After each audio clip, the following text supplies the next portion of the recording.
Ready for a wild ride. Today, we're diving into the world of AI.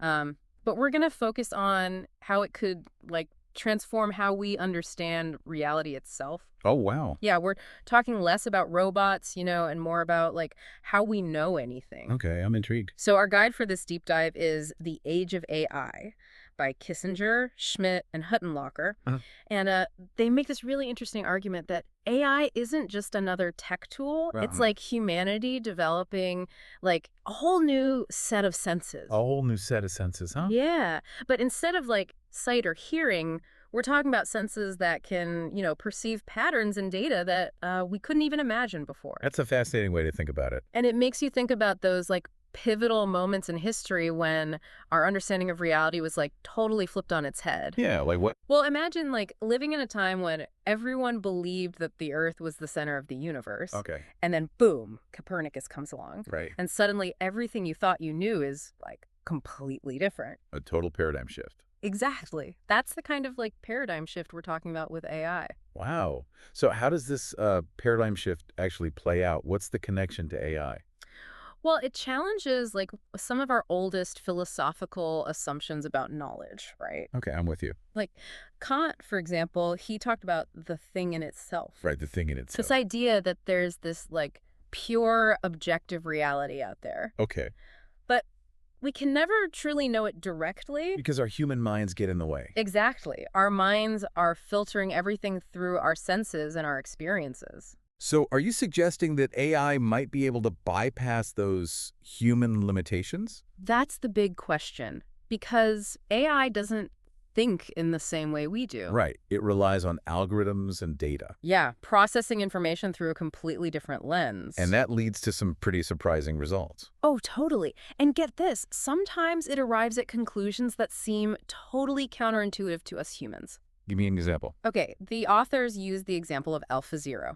It's this AI that mastered chess. AlphaZero, right, I've heard of it. It beats some of the best chess players in the world. And what's remarkable isn't just that it beats, human grandmasters, but that it does so by making moves no human would ever consider. Really? It's revealing strategies that have been hidden in plain sight all along. Strategies we're blind to. Yeah, because of our human biases. So it's not just that AI can play chess better.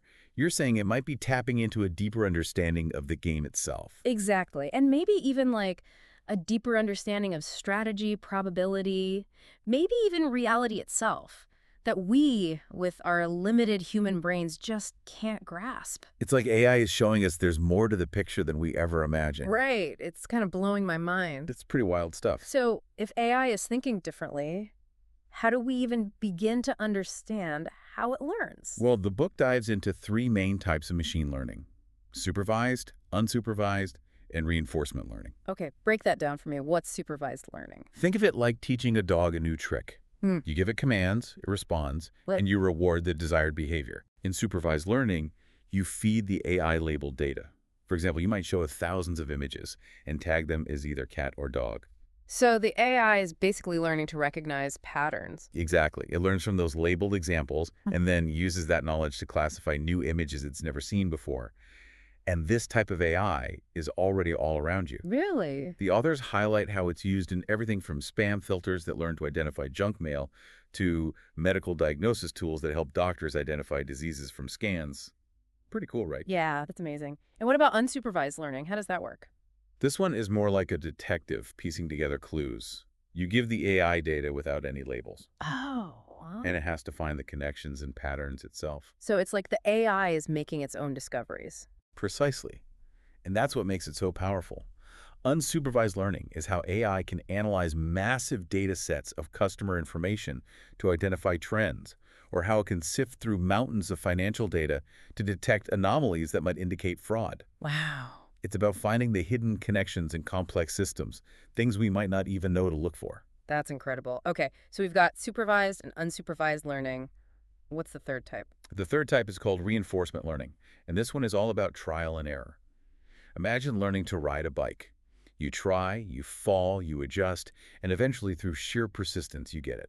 I still have the scars to prove it. So how does this apply to AI? Well, reinforcement learning AI operates in a similar way. It interacts with an environment, making decisions, experiencing consequences, both positive and negative, and then refining its strategy along the way. So it's constantly learning and adapting based on feedback, kind of like we do in life. Exactly.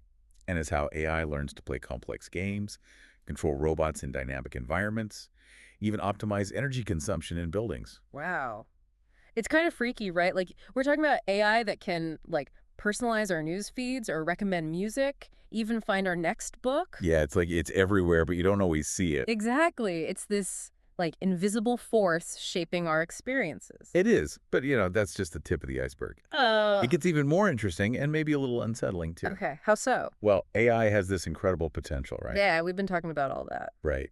But it's not a magic bullet. Yeah. It's got its limitations too. Oh, totally. What are some of those downsides? One of the biggest ones is something they call brittleness. Brittleness. Okay, I've never heard of that. What is it? So AI systems, they could be surprisingly bad at dealing with situations that they haven't been specifically trained for. Like they're amazing at these specialized tasks, but throw them a curveball, something unexpected, and they can totally make mistakes. And mistakes that to us humans seem glaringly obvious. You're saying that for all its intelligence, AI can lack, like, basic common sense. That's one way to put it. Think about like a self-driving car. It can navigate highways, no problem. Yeah? But a detour, Right. an unexpected road closure, forget about it. Or imagine a medical AI. It's trained to diagnose diseases from, say, X-rays. Right. But it might miss a crucial detail that a human doctor would pick up on instantly, just because it's not one of the specific patterns it's been trained to look for. So AI can analyze all this data, find all these patterns, but it doesn't understand the why. Exactly. Like, it lacks that deeper understanding of context that we just naturally have. And that lack of context isn't just about, like, making mistakes. Yeah. It also brings up some serious questions about, like, the ethics of relying on AI for big decisions. That actually reminds me of that chatbot that Microsoft put out. What is it called? Tay? Oh, yeah. That was supposed to, like, learn from conversations online, Right. but it went off the rails, started saying all this awful stuff. Right. It turned into a PR disaster. Total disaster. But that's a perfect example, though, of what can happen when you release these powerful AI systems without really understanding their limitations. It wasn't a bug in the code, that made Tay go off the rails.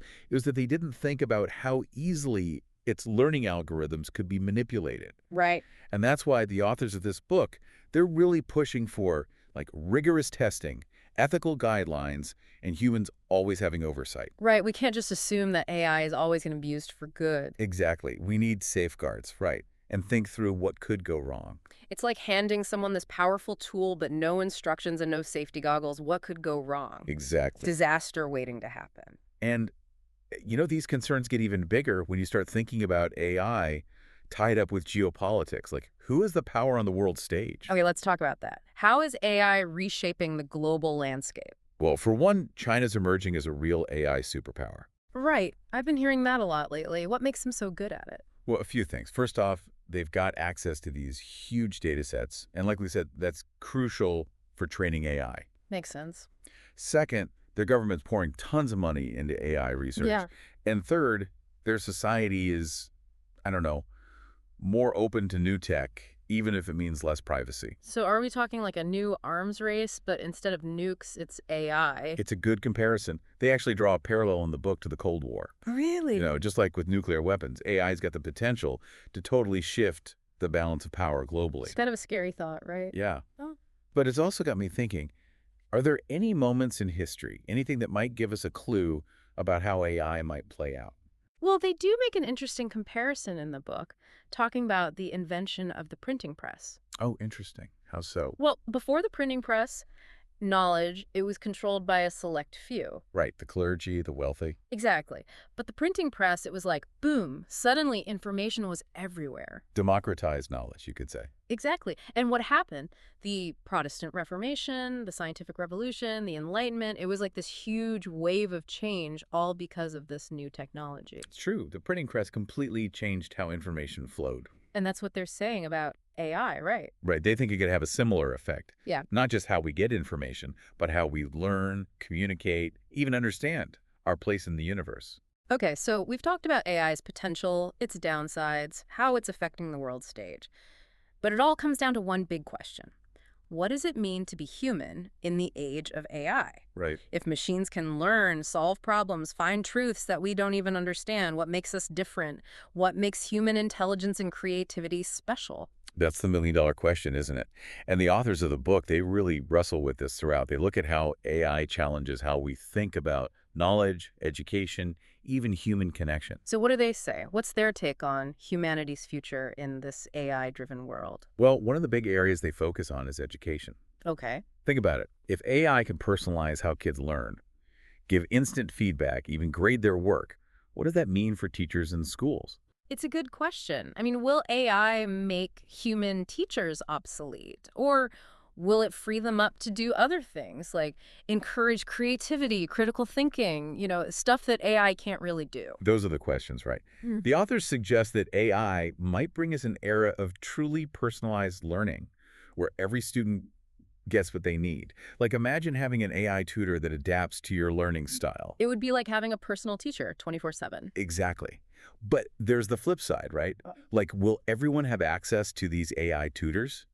Or is it just going to make education even more unequal? That's always the danger, right? With any new tech, it can either close the gap or it can widen it. Absolutely. Yeah. And it's not just education that AI is transforming. The book also delves into its effect on human relationships. Yeah, I could see that going a few different ways. For sure. Yeah. On the one hand, AI companions are getting more advanced all the time. They can provide companionship, emotional support, maybe even a sense of purpose. That could be amazing for people who are isolated. Right, think about elderly people, folks with disabilities, anyone who has a hard time connecting. Absolutely. But then there's the other side of the coin. What's that? What if we start relying on AI companions too much? Oh, I see what you're saying. What if it actually harms human connection instead of helping it? Right, like that sci-fi trope. Technology ends up isolating us instead of bringing us together. We've got to find that balance, right? Definitely. Use AI to strengthen those connections, not replace them. Totally. And that leads us to another big question, this one about knowledge itself. What do you mean?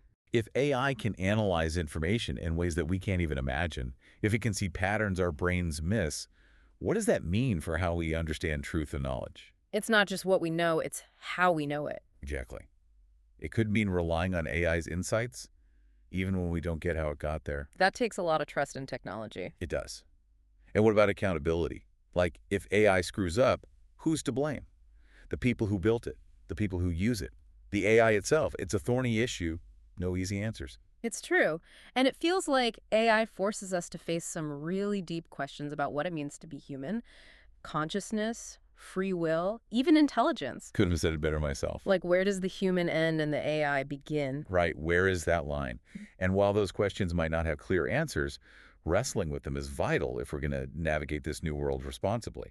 Yeah, it really makes you think, like, what does it even mean to know something in this new world? It's a whole new ball game, right? And, the authors of this book, they're not just trying to, like, lay out the facts about AI. Oh, They're okay. saying, hey, we got to do something about this. Like, we can't just sit back and let this technology decide our future for us. So it's not about being scared of AI or, like, stopping progress. It's about making sure it's good for everyone. Exactly. They actually compare it to, like, when we developed nuclear weapons. Oh, wow. It Okay. was this huge technological leap, Yeah. right? Yeah. Could have destroyed us all. Right. But did we just give up and say, well, we're doomed?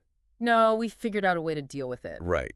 We managed the risks, came up with some rules, and ultimately avoided the worst case scenario. And that's what they're saying we need to do with AI. It's exactly. Be proactive. Okay, but how do we actually do that? Where do we even start?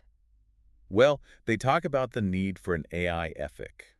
Basically, like a set of guidelines to make sure AI is developed and used responsibly. Like, what kind of guidelines? Everything from being transparent about how AI is made to figuring out who's responsible when things go wrong. So it's about baking those ethical considerations in from the very beginning. Exactly. It's not something you can just slap on at the end. Right. We've got to make sure AI systems are built with our values at their core. Things like fairness, justice, transparency, accountability. And this isn't just a job for, like, tech people and politicians, right? It feels like we all need to be part of this conversation. Absolutely. This affects everyone. We've got to educate ourselves about AI, talk about it, demand our leaders take the ethical stuff seriously. Yeah, it really feels like with AI, we're at this, like, crossroads. Down one path, it helps us solve problems, unlock our potential, and makes things better for everyone. But the other path, yeah, not so much. And the best part is we get to choose which path we take. It starts by understanding that AI isn't this, like, mysterious force. We created it. Right. It's a tool. And like any tool, it can be used for good or bad.